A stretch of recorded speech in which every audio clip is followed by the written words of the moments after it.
கலை பலவும் மண்ணுலகில் நிலை நிறுத்தும் ஈஸ்வரா பௌர்ணமியின் பக்தியுடன் பலமாய் வந்திடுவோம்.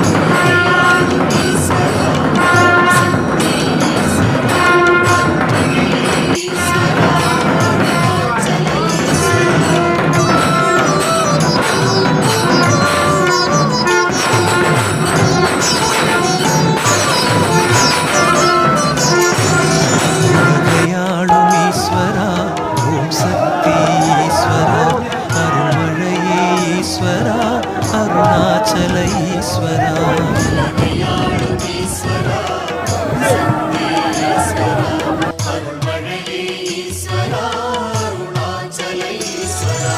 அணுவுக்குள் அணுவாக இருப்பவனே ஈஸ்வரா பௌர்ணமியில் பக்தியுடன் கிரிவலமாய் வந்தே